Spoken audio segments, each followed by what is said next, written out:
This is Wild About Utah.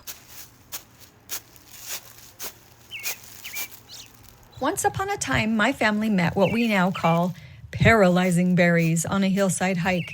I still don't know the common name, let alone the scientific one. I sure could have used Naturalist Jack's plant identification and probable warning not to taste those tart wild berries that day. I've had the good fortune, though, to spend time with Wild About Utah's Jack Greene, discussing the Wilderness Act, walking among the Mount Naomi wildflowers, and along the Lake Bonneville shoreline. It reminds me of a scene Kenneth Grahame wrote in The Wind in the Willows that captures the relationship between a naturalist and a naturalist companion. Absorbed in the new life, the scents and the sounds and the sunlight, it was so very beautiful that the mole could only hold up both paws and gasp, "Oh my, oh my, oh my."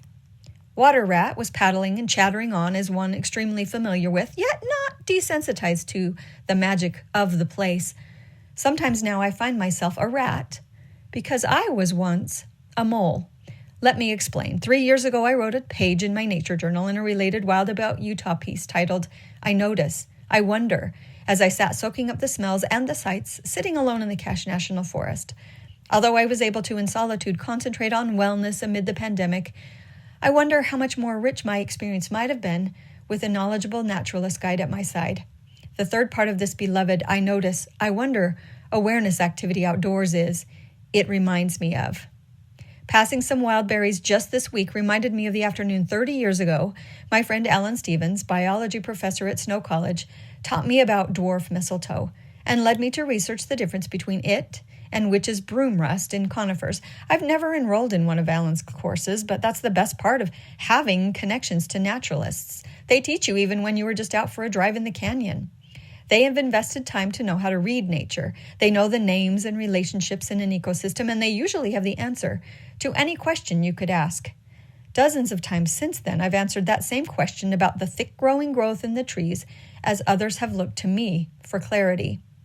Similarly, looking at the berries reminded me of the day Utah master naturalists Mark Larez Casanova taught me the term Krummholz effect, from the German words crooked wood, that describes trees deformed from fierce winds. He did this as we stood atop Big Cottonwood Canyon, gazing at lopsided trees' persistence in adapting to harsh conditions. That memory reminded me of cruising along a lazy stretch of the San Juan River on a raft with another legendary naturalist named Janet Ross.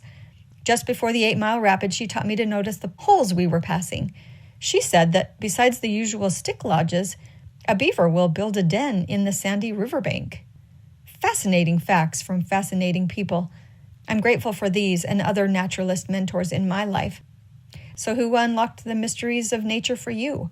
Was it a relative, a summer camp leader, maybe a teacher? In this season of gratitude, you might consider how to better be rat for the moles in your influence as you notice, wonder, and remember other illuminations in the wild. Boldly share as a growing naturalist what you know about plants, animals, and wild relationships with others as you encounter them together. For Wild About Utah, I'm Shannon Rhodes.